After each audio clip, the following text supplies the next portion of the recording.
Bonjour et bienvenue à tous dans cette nouvelle vidéo et aujourd'hui nous allons parler de pédagogie. Alors, cette vidéo est donc destinée plus particulièrement aux jeunes professeurs n'ayant pas forcément beaucoup d'expérience, mais elle peut aussi s'adresser à un professeur un petit peu plus âgé qui souhaiterait améliorer ses capacités en ce domaine. En ce qui me concerne, je suis une jeune professeure et j'enseigne depuis maintenant 4 ans. Et grâce à mon jeune âge, mes élèves ont tendance à se confier à moi. Madame, je ne comprends rien au cours de monsieur untel. Madame, vous êtes vraiment ma prof préférée. Je préfère vos cours à ceux de madame untel, etc. Et cette vidéo se base quasi exclusivement sur les retours de mes élèves quant à mes cours, quant à ma manière d'être et à ma manière d'enseigner.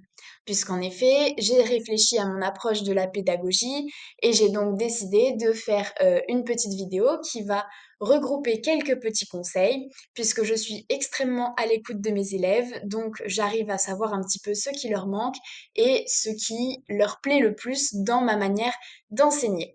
Donc voilà, j'espère que cette petite vidéo inspirera les professeurs, qu'ils soient actuels ou qu'ils soient futurs. Et on va tout de suite passer au conseil numéro 1. Ne pas monopoliser la parole. Les élèves ont besoin d'interaction. Les cours magistraux n'ont aucune utilité. C'est pourquoi, même si le cours consiste à lire simplement une feuille, une partie, un texte, peu importe, il faut les faire lire eux. Il faut toujours faire en sorte que ce soit eux qui interagissent, qu'on place leur parole comme étant plus importante que la nôtre. C'est-à-dire qu'il faut impérativement leur laisser le droit de s'exprimer, le droit de participer et même les pousser à participer et à s'exprimer. Un élève qui ne participe pas, un professeur qui ne fait que parler, qui monopolise la parole sans leur permettre de participer, eh bien cela va résulter en un cours complètement ennuyeux qui n'aura aucun intérêt puisque les élèves ne retiendront rien et vont simplement se laisser bercer par le son de la voix du professeur et s'endormir presque littéralement pour certains d'entre eux. Donc, il faut toujours privilégier leur expression. Conseil numéro 2. Il ne faut pas hésiter à réexpliquer plusieurs fois et différemment de la manière dont on avait expliqué sur le diaporama ou sur le cours écrit, sur tel ou tel polycopier. En effet, les élèves qui ne comprennent pas forcément le cours ne vont pas forcément redemander d'explications et pour certains, le cours tel qu'il est expliqué n'est pas clair.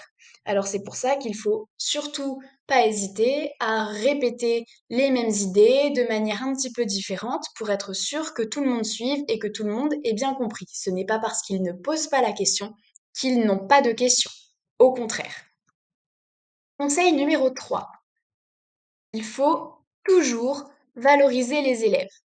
En effet, même si une réponse est fausse, eh bien, je vais toujours valoriser la participation de l'élève, son implication. Je vais jamais lui dire que ce n'est pas bien, je vais toujours lui dire c'est presque ça, ce n'est pas mal, on y est quasiment, tu y es presque, c'est une bonne hypothèse, même si ce n'est pas du tout ce que j'attendais. Parce que si jamais je dis quelque chose de négatif comme c'est faux ou non, ce n'est pas du tout ça, ou alors ta réponse n'est pas correcte, l'élève n'osera plus participer, surtout s'il est timide, il n'osera absolument pas relever la main. Et c'est pour ça que quand on fait des corrections, je les encourage d'ailleurs toujours en leur disant, s'ils sont hésitants, s'ils me disent mais madame, j'ai fait plein d'erreurs, vaut mieux que ce soit quelqu'un d'autre qui corrige, eh bien je leur dis tout le temps que plus ils font de fautes, mieux on peut expliquer les erreurs, et donc ce n'est pas du tout une mauvaise chose qu'ils se trompent, au contraire, je suis très contente de leur expliquer leurs erreurs. Je ne vais jamais gronder un élève pour ses erreurs, je vais toujours valoriser sa participation et sa démarche de s'impliquer dans le cours. Et c'est comme ça qu'ils sont totalement transformés, qu'ils n'ont absolument plus peur de lever la main et que même les plus timides finissent par participer et par s'impliquer sans avoir peur d'un retour négatif de la part du prof ou d'une moquerie de la part des autres élèves. Cela nous amène au conseil numéro 4. Le conseil numéro 4 est le suivant. Il faut appliquer évidemment les mêmes règles pour tout le monde, mais il faut prendre en compte certaines différences entre les élèves. Par exemple, un élève qui va souffrir d'un trouble TDAH, donc trouble de l'attention et hyperactivité, sera traité de manière plus indulgente sur certains points. Par exemple, j'avais un élève que je laissais trier ses stylos pendant le cours parce que je sais qu'il n'arrivera jamais à m'écouter s'il n'a pas les mains occupées. Ce comportement de trier les stylos pendant le cours étant un comportement calme, silencieux, qui ne perturbe pas la classe, je le laissais faire parce que je le connais très bien et je sais que si jamais il n'occupe pas ses mains, il ne parvient pas à se concentrer et à m'écouter. Donc, je ne disais rien parce que ce comportement n'était pas perturbateur. Maintenant, si jamais l'élève TDAH devient un perturbateur, s'il a un comportement qui nuit à la manière de travailler des autres élèves, eh bien je l'envoie dans le couloir se calmer, je le punis, parce que ça, ce n'est pas autorisé. Donc j'applique les mêmes règles pour tout le monde, mais je prends en compte quand même les différences. Conseil numéro 5. Il faut être à l'écoute des élèves et pas seulement pendant le cours. Par exemple, mes élèves adorent rester discuter avec moi pendant les récréations. Ils peuvent me parler de leurs projets, ils peuvent me parler de leurs problèmes. Ils voient que je les apprécie réellement, qu'ils comptent pour moi. Et cela va les motiver d'autant plus à travailler durant le cours parce qu'ils veulent me faire plaisir, ils veulent réussir pour me rendre fière. Alors oui, même si bien sûr ils devraient travailler pour eux-mêmes, pour certains, ce n'est pas acquis d'emblée. De plus, je vais souvent dire un mot gentil à mes élèves quand je les croise, par exemple un compliment sur une tenue, sur une nouvelle coiffure, et ça leur fait très très plaisir, ça les met de bonne humeur pour la journée, et ce sont plein de petits détails qui vont vraiment les toucher, qui vont vraiment leur montrer que le contact prof-élève, eh bien ce n'est pas un contact négatif, que ça peut leur apporter beaucoup aussi et que ça peut les aider à aimer aller à l'école. C'est vraiment mon objectif, qu'ils aiment aller à l'école, qu'ils en retirent quelque chose, parce que s'ils aiment ce qu'ils font, s'ils sont entourés de personnes bienveillantes qui les tirent vers le haut et qui les aident et qui sont à leur écoute, et ce, pas uniquement pendant le cours, mais aussi en dehors des cours, eh bien ça va les motiver et ils vont beaucoup plus travailler dans cette ambiance. Conseil numéro 6. Conseil qui concerne les exercices en classe. Personnellement, j'alterne les exercices. Je ne vais pas leur faire faire uniquement le même exercice pendant toute l'heure. Je vais un petit peu changer, pour éviter qu'ils se lassent. Mais surtout, je vais privilégier les entraînements qui impliquent l'interaction, parce que les élèves vont plus considérer cela comme un jeu que comme un exercice.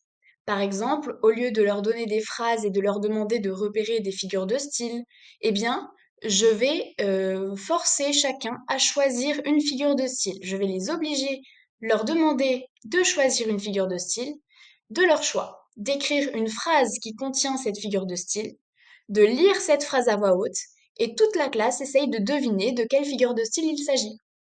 Le résultat est le même, ils travaillent les figures de style, mais c'est une manière de travailler beaucoup plus ludique, qui va beaucoup plus leur plaire, qui va faire s'impliquer beaucoup plus d'élèves, qui vont être beaucoup plus motivés donc à travailler, et ce sera beaucoup mieux pour eux, ils vont mieux retenir et ils seront plus enclins au travail et à la concentration. Et enfin, dernier conseil de cette vidéo, eh bien, je vais, quand j'en ai l'occasion, laisser les élèves choisir ce qu'ils veulent travailler. Alors, évidemment, ce n'est pas possible à chaque séance, bien sûr. Mais je peux leur donner plusieurs choix. Par exemple, quand pendant une semaine de cours, j'ai 2-3 heures avec une classe, eh bien, je sais que je dois faire 1 heure sur un texte, 1 heure de cours d'orthographe et de grammaire et 1 heure de conjugaison, eh bien, je vais leur donner le choix en leur proposant, eh bien, aujourd'hui, vous voulez commencer par quoi? Vous voulez faire la dictée aujourd'hui et l'orthographe demain et la conjugaison demain, ou le texte aujourd'hui et la conjugaison demain, etc. Donc, ce sont eux qui vont choisir entre plusieurs options et ils seront d'autant plus concentrés, d'autant plus motivés à travailler puisqu'ils vont commencer par l'option qu'ils ont choisie. Et cette notion de choix est très importante parce que c'est vraiment ce qui va leur donner l'impression d'être l'auteur, d'être l'acteur de la classe, du cours, et donc d'être celui qui a le pouvoir de décision, et donc de tout simplement se motiver, être plus enclin à travailler. Ou alors, deuxième option qui concerne le choix à laisser aux élèves, eh bien, je vais leur donner aussi des fiches d'exercices et d'activités. Donc des petites fiches avec pas mal d'exercices dessus, et je vais leur dire qu'ils peuvent faire ces entraînements dans l'ordre souhaité. Ce sont eux qui vont choisir les exercices qu'ils veulent faire en priorité. Alors évidemment, au final, ils les feront tous, mais surtout, ce qui compte, c'est que comme ils les feront tous, mais dans l'ordre souhaité, ils seront bien plus concentrés parce qu'ils auront choisi celui qu'ils veulent faire en premier. Et voilà, cette vidéo est terminée. J'espère qu'elle vous aura intéressé et je vous dis à très bientôt pour de nouveaux conseils pédagogiques.